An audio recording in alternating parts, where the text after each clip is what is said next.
बेटा ये लेकर आए हैं, देखिए आपके सामने हम एपी का सबसे डिमांडिंग क्वेश्चन, बहुत ज़्यादा डिमांडिंग है, इतने ज़्यादा कमेंट आए हैं सेक्शन में कि सर इस क्वेश्चन को बता दीजिए, और हम लेकर आए हैं। ये कह रहा है if the ratio of the sum of first n terms of two AP, याद रखिएगा टू डिफरेंट एपी हैं यहाँ पर, is 7n+1 ratio 4n+27, then find the ratio of their 9 term. अब देखिए कैसे होता है। तो देखिए बेटा टू डिफरेंट एपीज हैं, तो हमने क्या करा, क्योंकि हमें क्या गिवन है, हमें गिवन है एसएन। एसएन मीन्स, अब देखिए दो डिफरेंट एपी हैं, तो पहली एपी का एसएन हो गया n/2, आपने फॉर्मूला पढ़ा है, एसएन इज इक्वल टू क्या होता है, n/2 2a plus n-1 into D, सभी ने पढ़ा है बेटा।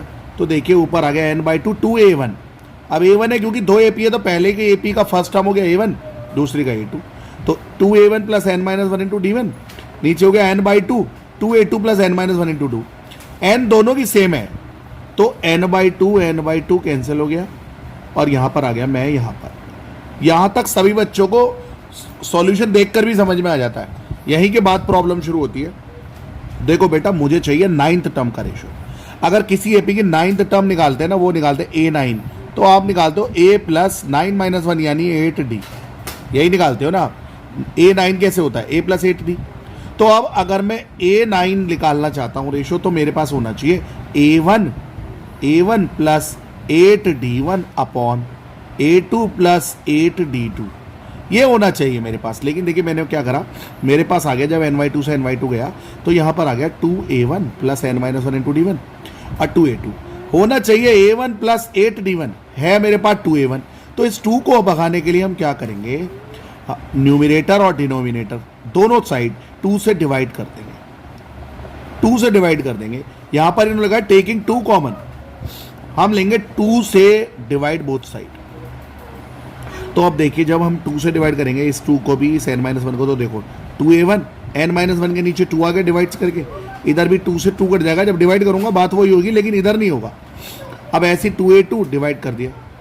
अब देखो मेरे पास होना चाहिए a1 प्लस 8d1, और यहां पर क्या आ गया, जरा न्यूमरेटर को गौर करिए, a1 plus n-1/2 into d1, यानी कि अगर मैं कंपेयर करूं, यहां पर देखो इसमें, इसे मैं इससे कंपेयर करूं, होना चाहिए a1 प्लस 8d1, है मेरे पास n-1/2, यानी इस ये n-1/2 क्या बन जाए मेरा 8, तो मेरी बात बन जाएगी, जो मेरे को क्वेश्चन चाहिए मेरे को आ जाएगा।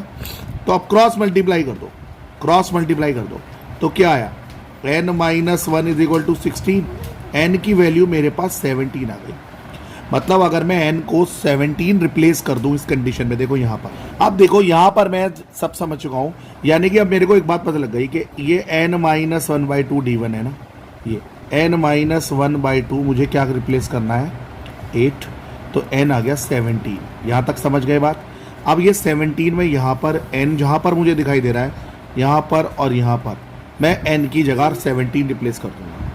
तो देखिए बेटा 17 रिप्लेस करने के बाद मेरे पास क्या आया, a1 plus 8d1 upon a2 plus 8d2 is equal to 7 into 17, क्योंकि जहाँ जहाँ n है मैंने उसको रिप्लेस कर दिया है 17 से, और 4 इंटू 17 प्लस 27, तो बेटा 7 into 17 plus 1 upon 4 into 17 plus 20, जब इसको सॉल्व करेंगे तो ये कितना आ गया बेटा, तो कितना आ गया, यहाँ आ गया 120 अपॉन 95, राइट, बिकॉज 17 4 जा 68 प्लस 27 95, इसको फर्दर कट करेंगे, हमारे पास आ गया 24 अपॉन 19, और दैट इज आवर आंसर।